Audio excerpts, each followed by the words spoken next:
Hello students, welcome to the English Matters. In this lesson, I'm going to teach you some basic rules to change from direct speech to indirect speech when you receive interrogative sentences. Now, when I say interrogative sentences, it means there is a question, interrogation. So, to learn this, let's learn few rules first and we'll follow that rule in order to change an interrogative sentence from direct speech to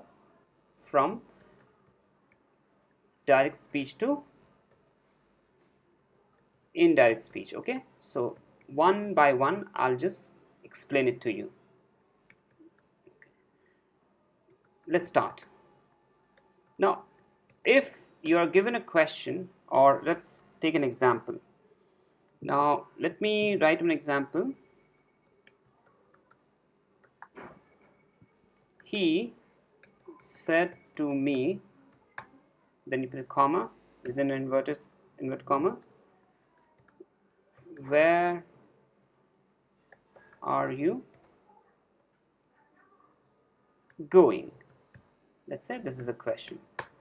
Now in this case, if you look at this verb said, let me underline this. This is called reporting verb. What do you call it?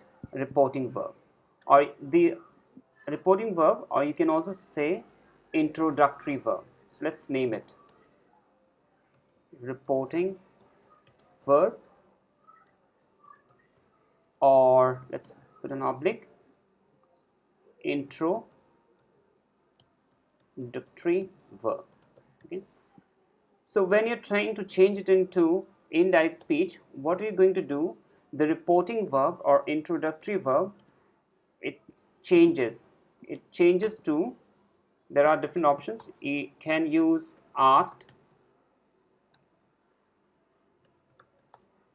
or inquired of, okay, or you can say demanded, depending on the sentences. All right.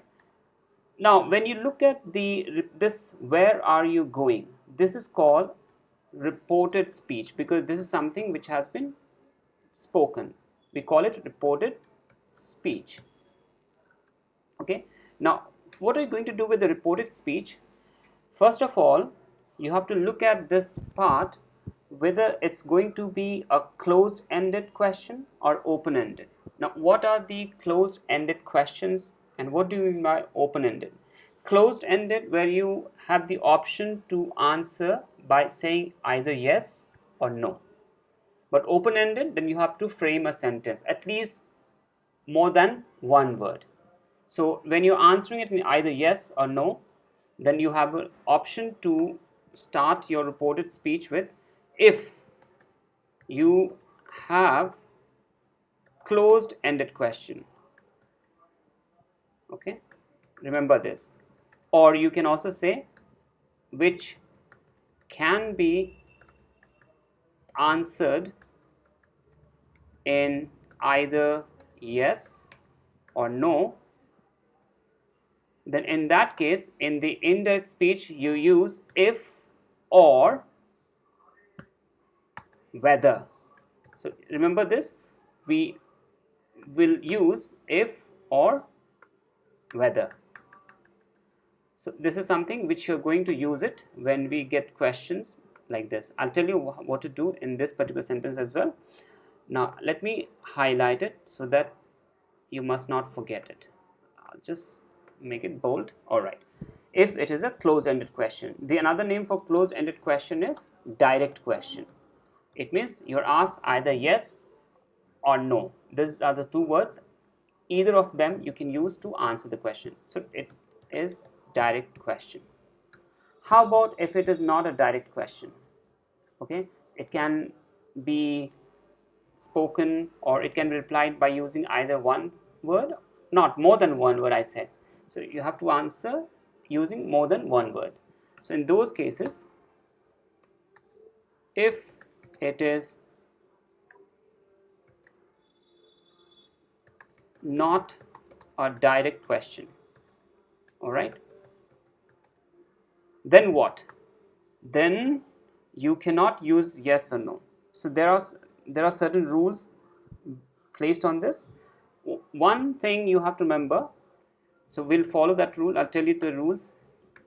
Okay, every interrogative sentence, whenever you change into indirect speech, from direct speech to indirect speech, the question changes into statement form. Statement. What do I mean by saying this? It means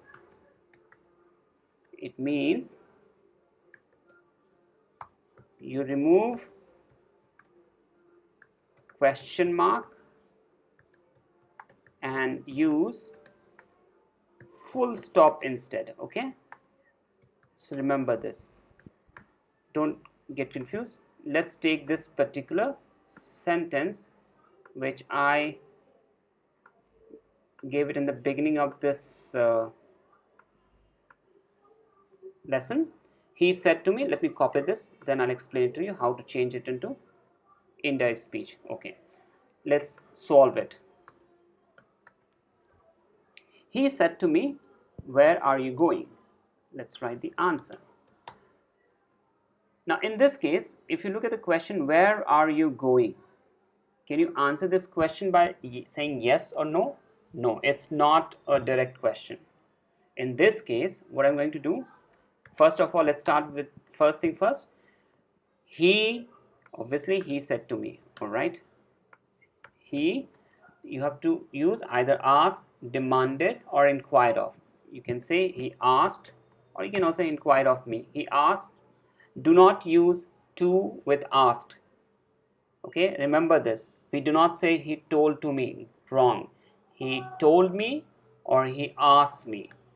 You don't put comma, comma is removed, and in the interrogative sentence we are not going to use that, unlike the other form of sentences. In this, he asked me.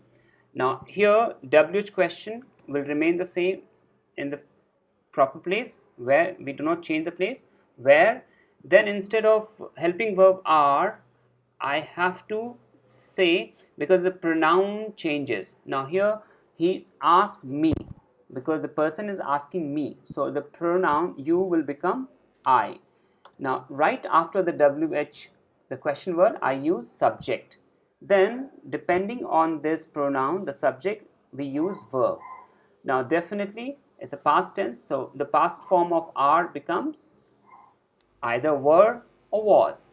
Now here in this case, where I were, no, were is only used in a different case, but here in say where I was going, and then full stop. So you can see that WH question remained in the same position. Only thing, WH question is followed by the subject or the pronoun in the given sentence, where I, then depending on this subject, I have used verb, past form of the verb, where I was going, full stop. So this is just one of the examples. Now let me give you one more example to explain it, and so that the concept which you've learned should be clear. Let me ask you a sentence with a direct question. Okay, let me write it down. The teacher said to the girl, comma,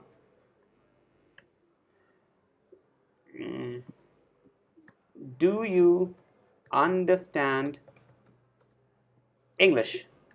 All right, do you understand English? Question mark, inverted comma, close. All right, let's change it into indirect speech. Of course, the teacher, let me use this time inquired of. The teacher inquired of, to whom? Inquired of the girl. All right, inquired of the girl. Now, do you understand English? Hearing this, definitely it's a direct question. Either you can say yes or no.